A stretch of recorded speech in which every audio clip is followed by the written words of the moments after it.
Dos comme un mouton. Est-ce bien ou dangereux? Nous allons le voir tout de suite.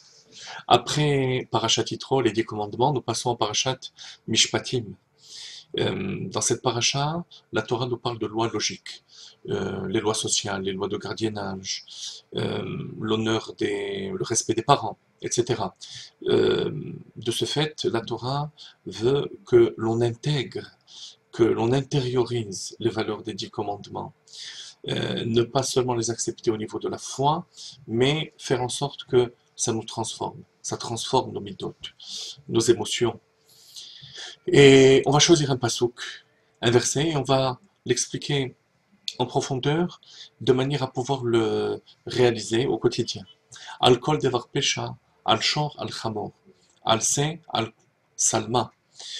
Il s'agit justement des lois de gardiennage, de shomrim, de gardien.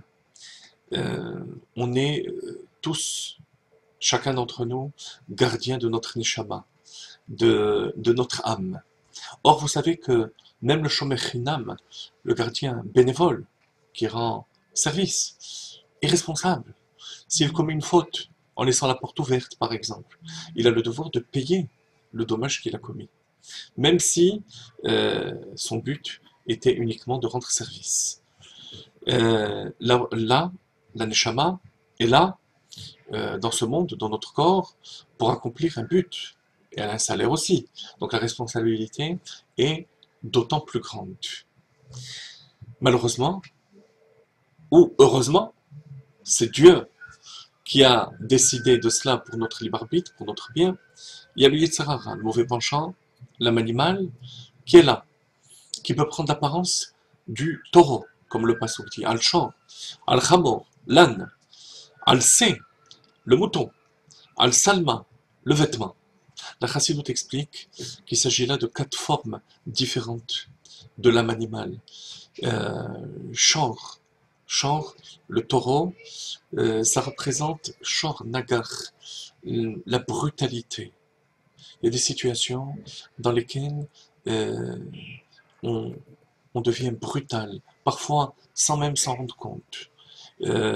Parfois, nos pulsions nous poussent à la brutalité vis-à-vis de l'autre ou vis-à-vis de ses propres pulsions.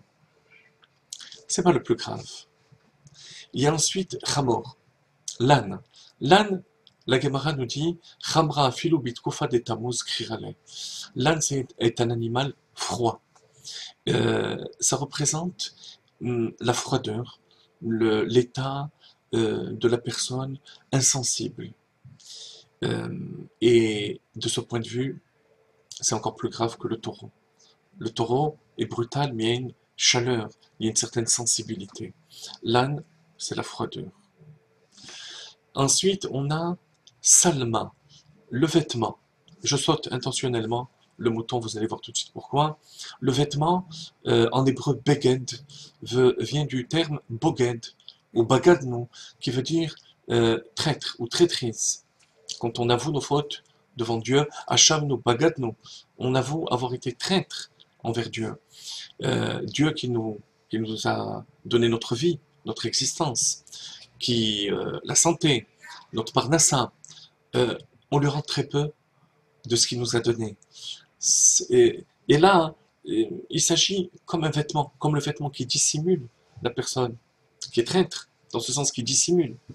De même, cet état d'esprit, c'est plutôt un état d'esprit qui enveloppe la personne et qui l'empêche d'exprimer son identité de Yehudi, qui veut dire celui qui remercie, qui reconnaît Dieu.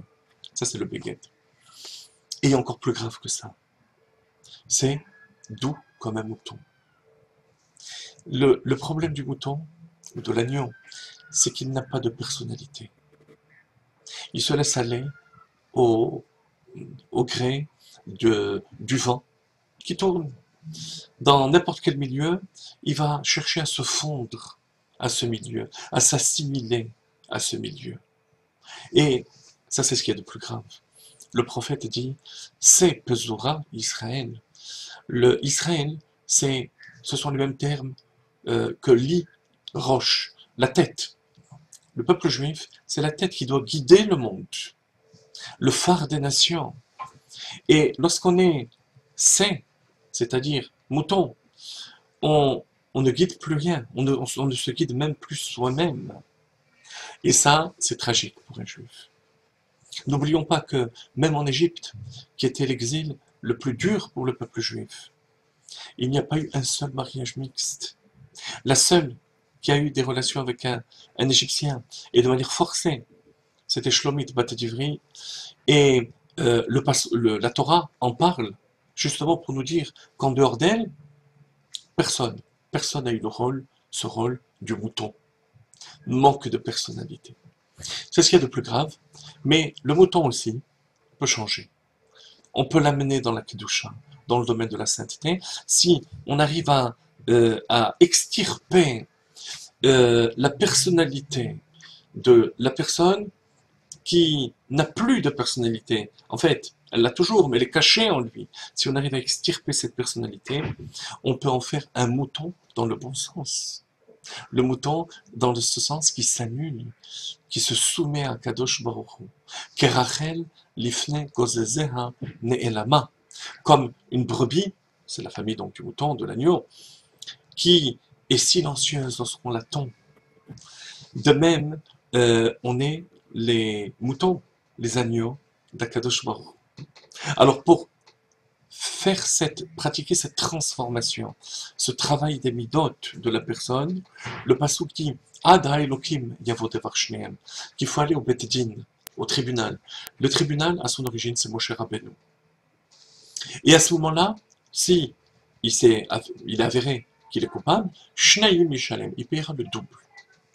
Pour arriver à transformer notre personnalité, du mal dans le bien, du taureau qui est brutal, mais qui a une puissance énorme, et qui va donner, comme le roi Salomon dit dans ses proverbes, dans Michelet, Verav tovoot bekoach shor, qui va donner des tonnes de céréales grâce à sa puissance et sa force, qui va permettre de labourer le champ, de moissonner.